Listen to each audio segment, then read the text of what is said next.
So if you've got a budget of about 200,000 ringgit thereabouts, you want to shop for a 7-seater SUV or MPV that does not feel too utilitarian like, say, a Toyota Innova, well, one of the common choices I always recommend is the Mazda CX-8, like this one that you see here. Now, this car is a 4-year example, manufactured in 2021.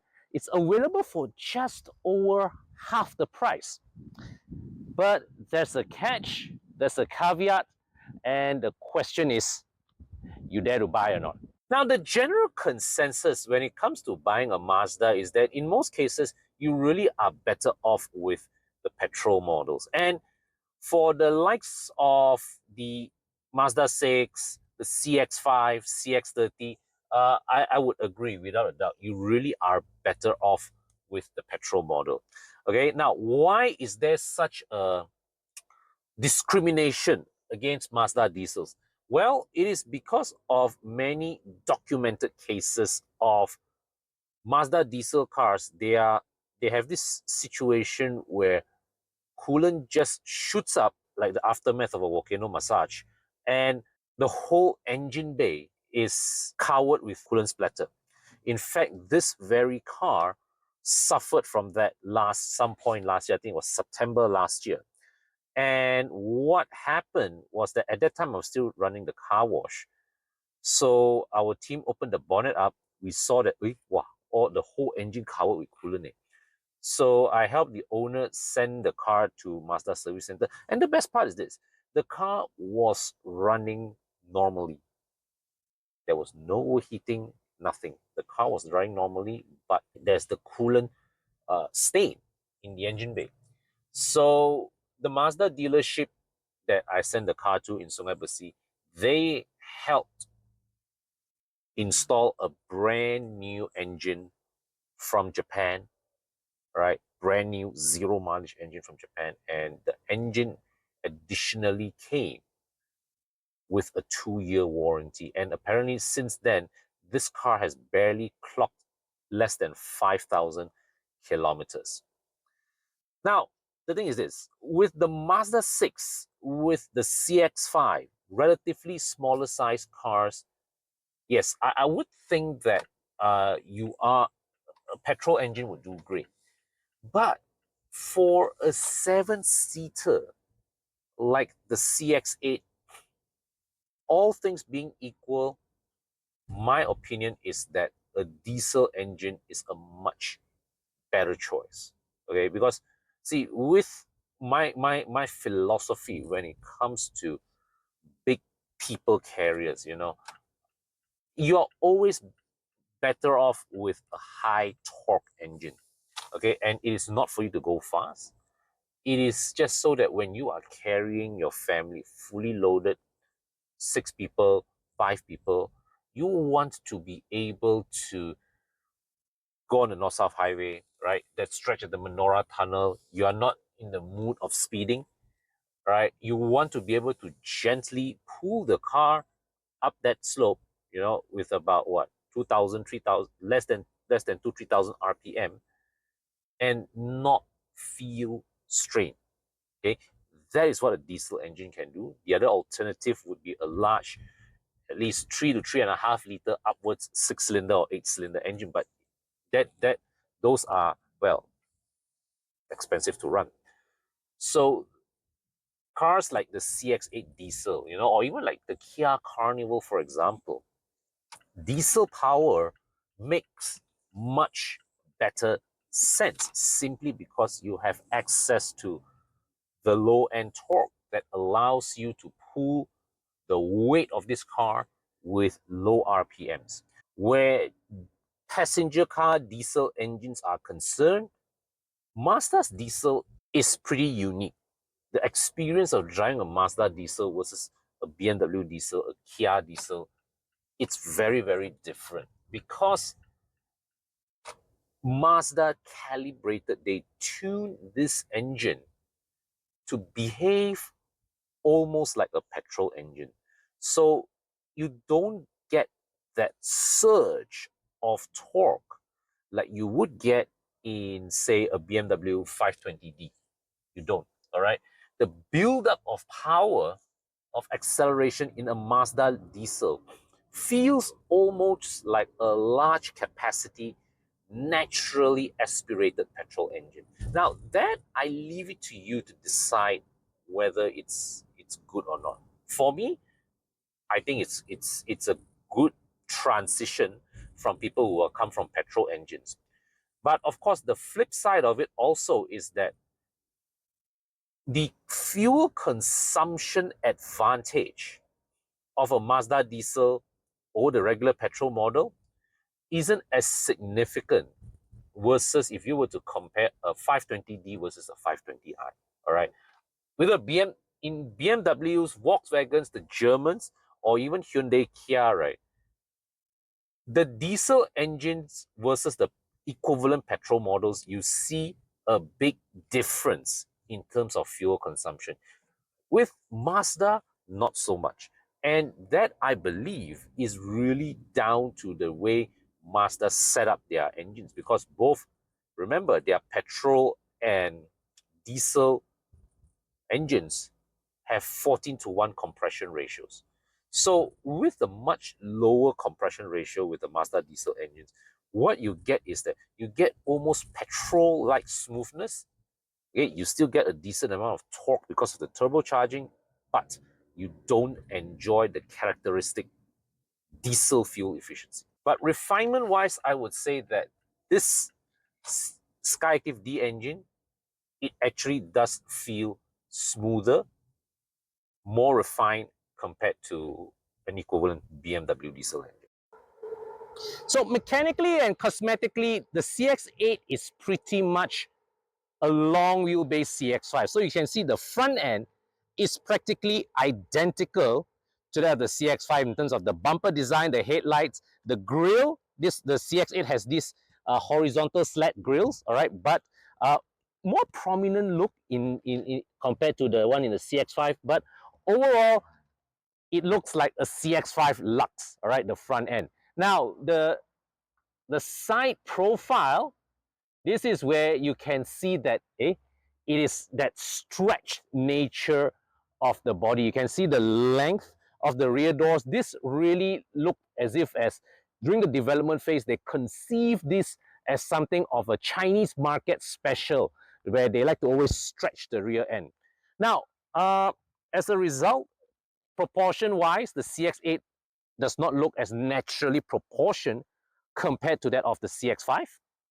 Okay, but it is still, well, it's still a handsome-looking SUV lah. There are uglier cars in this segment out there. Even the tail end, you can see this is pretty much a dead ringer of the CX-5. Now, let's give you a look at the boot. All right, so this spec here has powered tailgate. So with all the 3 seats up, you can see that there's still space for maybe a hand carry luggage. All right, but if you drop the third row seat like this, so you pull this latch, the headrest drop, and it goes down. All right, so you can see the luggage space is much longer. And a very interesting story about this particular car, the owner is actually a lawyer. I remember when I first met him, I asked him, hey, you buy CX-8, you always fetch your kids, your in-laws, your parents around. I said, no, he's actually just him and his wife. So I said, why do you buy a CX-8? So the owner is actually a lawyer, and the reason why he bought the CX-8 is for the purpose of having all that space to ferry documents to the court. All right, so I know for a fact that for this car, the rear seats in general are very rarely used. Okay, so you can see here with the third row down, you've got, well, this is pretty much fantastic amounts of cargo space. So the interior of the CX-8 is available in 6 and 7-seater configurations.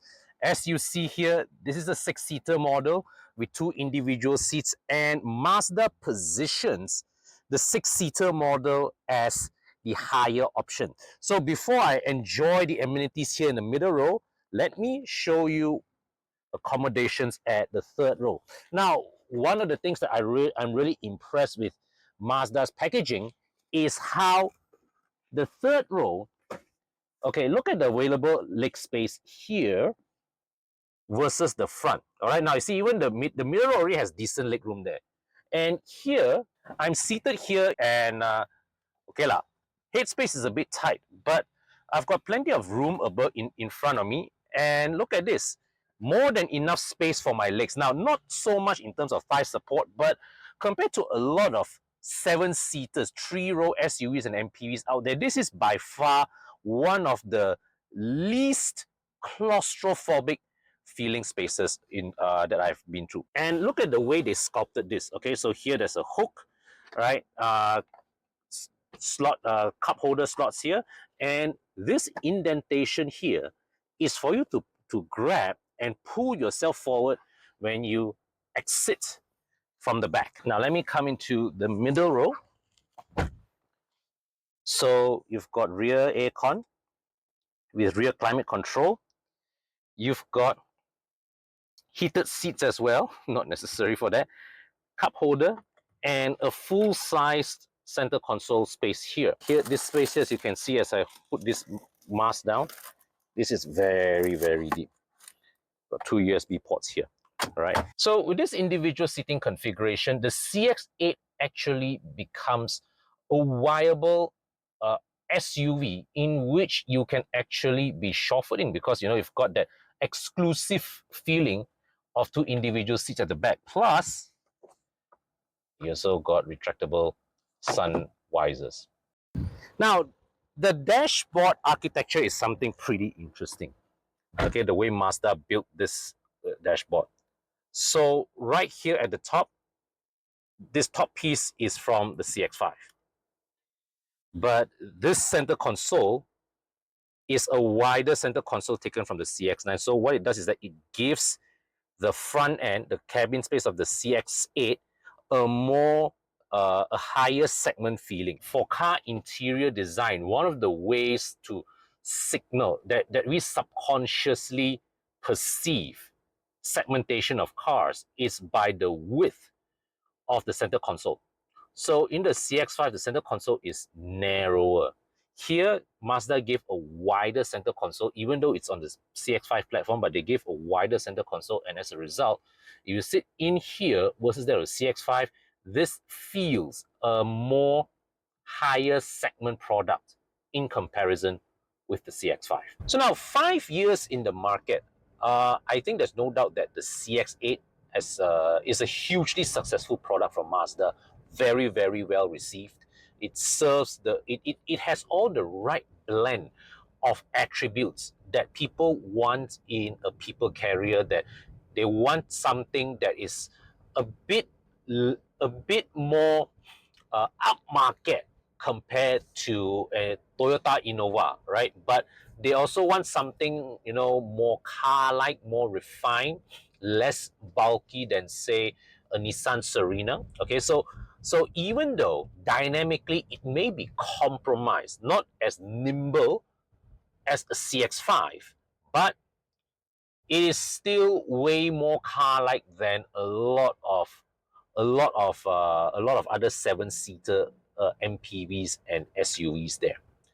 Now, in the used car market, I would say that a used 3-4-year-old CX-8 at 120, 150,000 ringgit represents a great value buy. Great value buy. And at that price range, you are looking at cars that are either still within warranty, or you are like just at the end of the warranty and you can for an extra 3,000 ringgit, you can purchase an additional 2-year service package for the vehicle. So it means that you are able to, together with the purchasing cost of the car, all right, top up another 3,000, pay to Burmas, and they will give you another 2 years of servicing, right? Now, in terms of the engine fit, now most people would say that, you know, with Mazda, go for the 2.5, right? go for the petrol engine. Now, this recommendation, I wholeheartedly agree when it comes to the CX-5 or the Mazda 6.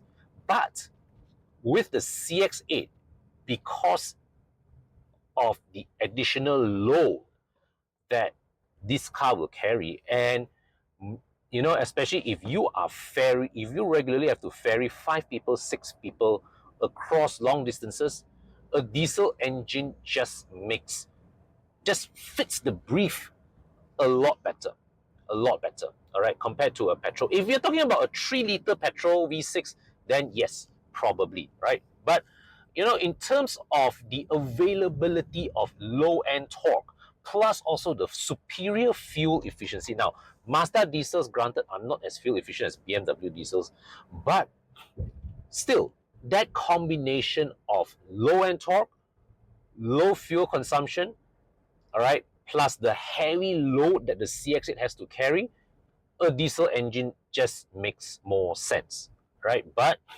um, Mazda's this diesel engine in the CX-8 or CX-5, I wouldn't I wouldn't spec it together with two-wheel drive. I would insist on all-wheel drive. And yeah, in the case of this car that I'm featuring in this video, this is a great buy because even though this car has 90,000 mileage, but the engine is practically brand new, less than 5,000 kilometers on the clock. So you are buying a car at 5-year-old price, but you enjoy the mechanical freshness of a brand new engine. So this particular unit, definitely worth looking at. Of course, if you insist on getting a petrol, there are also plenty of units of the CX-8 2.5 available on sale in the used car market. Go out shopping. Now, of course, if you are interested to view this particular car, you can fill up the form in the description section below with your contact details, and my team will be in touch to set a viewing appointment with you. And lastly, of course, if you've got a car to sell and you want to get more money back from that sale, also fill in the form in the description section below, and my team will be in touch to assist you. That's it for today. Until my next video, take care, stay safe, and I will see you soon.